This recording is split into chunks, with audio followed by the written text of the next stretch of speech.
Hi, this is David with Fantasy Draft Assistant, and I want to show you the feature overview of Fantasy Draft Assistant version 5.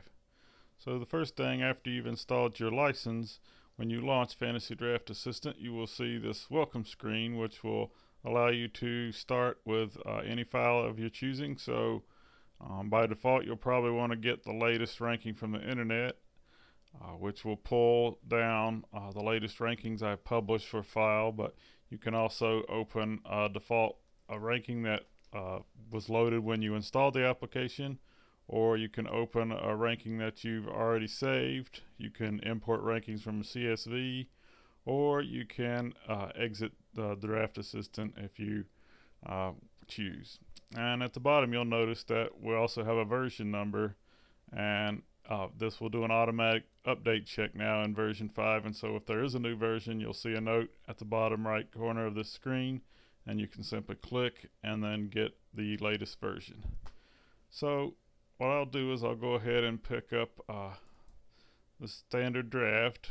You notice the rankings are a bit old. As of when Fantasy Draft Assistant 5 is released, there will be an updated football version, but just to demo, we'll use last year's final rankings.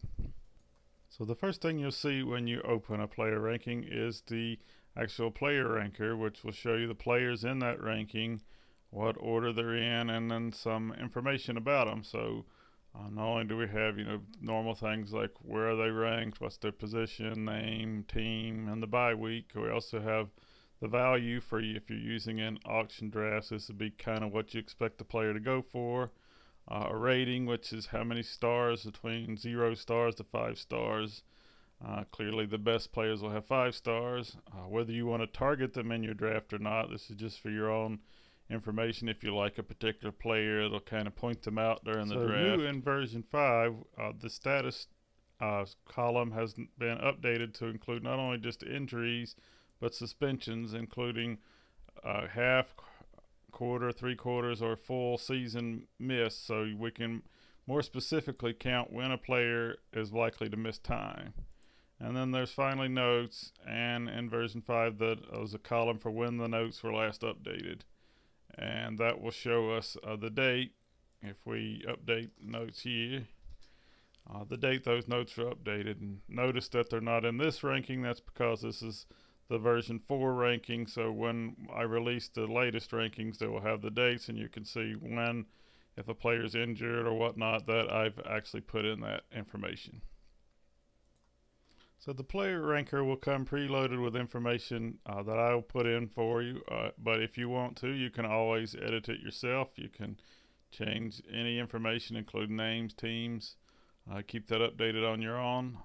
New for version 5, if you don't like the ratings or targets, any information I put in here, there's now a clear all option right here at the top, and when you pull that down, it will allow you to clear only what you want to clear or all columns, which won't clear names, but if I click that, it'll ask me to confirm, and then you'll see all the information in these extra columns are cleared. So now you can start from scratch, put in your own ratings, your own status, whatever you choose, without having to actually go through and change each one, and it'll be pretty clear what's changed. You also notice at the top we can add players if you so choose. You can also do a search, so you just simply type in the player's name and click search or hit enter, and you'll see there's Peyton Manning. He's the third quarterback and 17th overall. You can then edit him straight up. If I click search again, then I'll find Eli Manning, and so on. And finally, of course, you can filter the player list by position, so you can click on quarterback, running back, and you can see only those players in that position, and also see the list there. But of course, the main reason this exists is to edit your own player ranking. So to do that, there's several different ways. There are these buttons here on the side, which will allow you to click a player up or down one spot just by simply clicking the arrow next to the name. You can also click this double arrow, which will bring up a screen and allow you to pick. So I'm adjusting Jamaal Charles. Do I want to move him before a certain player?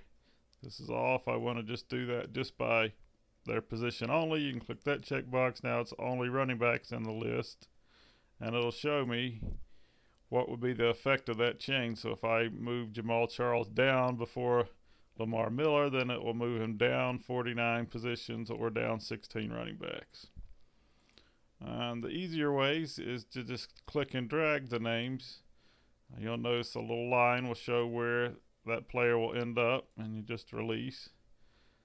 Easy enough. Or if you would rather a new in version 4, you can simply just type in a number and it will move them. You can see I just moved Arian Foster down to the 10th position. Simple as that. And once you have your rankings the way you want them, or if you just rather use the ones that are the default options, you can launch the draft tracker, which is really the purpose of Fantasy Draft Assistant. So if we go over to the General tab, you can click there to launch the draft tracker. And I'll cover this in much more detail in my other videos, so please see those for more information. So another useful thing to use when you're editing rankings is the comparison tool, and that will allow you to compare your ranking with another ranking. So you just again go to the General tab and pull down the comparison drop down, and it'll give me, I can compare it to the default ranking, I can compare it to when this ranking was last saved, or I can compare it to a different saved ranking. So if I click the compare to default, and I'll select the latest updates option again and pick that same one that I launched, and you'll see the changes that I've made during this demo. So you can see I moved Jamaal Charles up and I moved Arian Foster down, and of course since I zeroed out all the auction values, all those show up as changes. So this is really helpful to see how did I change a player if I'm comparing two rankings, how they changed. Or this also is an option after draft, so if you're doing mock drafts, you can compare your rankings and make changes accordingly.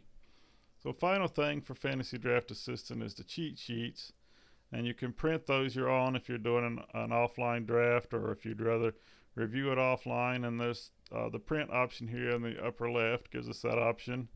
And there's many different ways you can print the rankings. You can print by the overall ranking or the position rank. You can pick which columns to include and whether to highlight alternate rows. So the way I usually like to print mine is the position rankings, and I like to keep the positions in one column. And if I do the print preview,